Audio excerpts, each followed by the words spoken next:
Well, in New York, a Jewish refugee from Syria is taking on Al-Jazeera in federal court, accusing the Qatar-backed network of libel and anti-Semitism.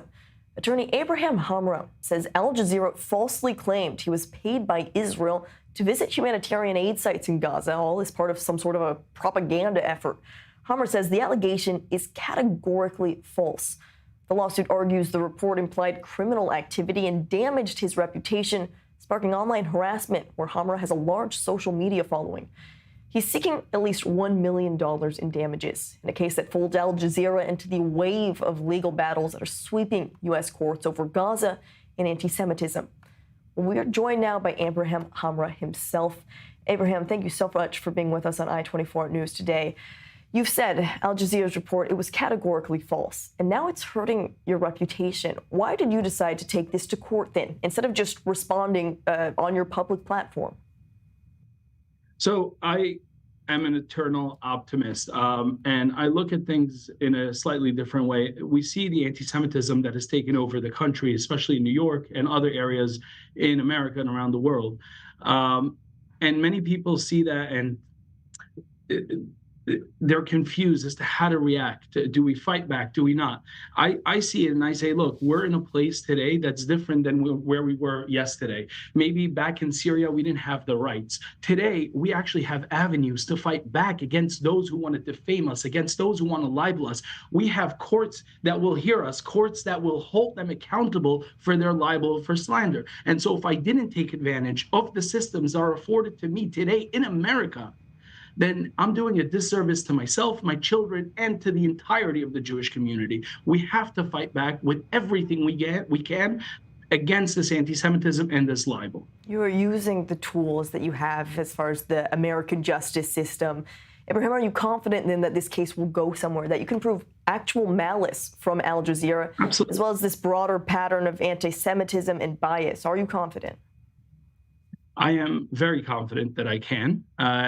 This trip in particular, actually, the funny thing is, this was not a Hasbara trip. This wasn't a trip about, talking about Israel. It was a family trip.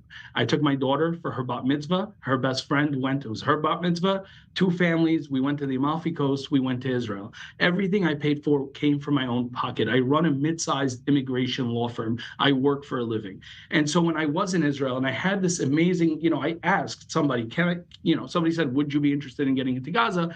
I said, please, can you try? I want to see with my own eyes. And they were able to get me access, and I went. This is my money. Al Jazeera's reporting is beyond malicious. Now, people are going to tell you that they put out the words reportedly was paid. But if you finished and watched the entirety of the post, the last two slides, one of the slides says, Israel continues to block journalist access into Gaza. That's categorically false. Israel has allowed multiple journalists into Kerem HaShalom Gaza side, and I have articles to prove that. And the slide that follows that states to allow independent reporting.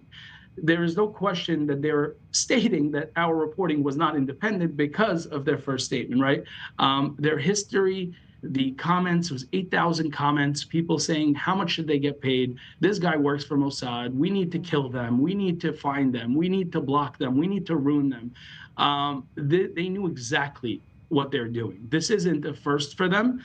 And these Islamist media outlets, for a very long time when we were in Arab countries, before we were ethnically cleansed, this was the modus operandi. Defame, libel a Jew, get a lynch mob against that Jew or Jewish community. In those countries, we didn't have the rights. In this country, we do. And so I'm going to hold them accountable. Abraham, you call yourself an ex-refugee from Syria. You speak fluent Arabic, and you've truly built a following online speaking out against anti-Semitism in Arabic. But how has this case then affected your advocacy and the way that you're seen in the Arab-speaking world? Look, it does hurt my credibility, my authority, my independence on this entire issue. I started speaking out not because anybody told me to, but because I was talking about my experience, and I saw how the crimes of the past against my community were revisiting us in America today. And so when these media outlets try to color me as something that I'm not, or try to diminish from my credibility by stating that I was paid, that increases hatred towards me. I own an immigration law firm. I have a ton of Arab clients. I work with Arabs. There's coexistence, and so people are naturally going to look at me and say, "Wait, you're really taking money from a foreign government to cover up a famine?" Because that's the story that Al-Jazeera implied. That's what they ran. So it's obviously hurts my credibility, hurts my independence, and hurts my business as a law firm owner, as a lawyer, as somebody that's willing to be a foreign registered agent without registering and breaking all types of laws. This is not who I am. I'm not getting paid or instructed to do this fight. I've taken this fight for myself, for my children, because I understand that complacency will lead us as refugees once again. And we will be following you on this fight as you do take this to the court against Al-Jazeera. Abraham Hamra, thank you so much for sharing your story with us today on I-24 News.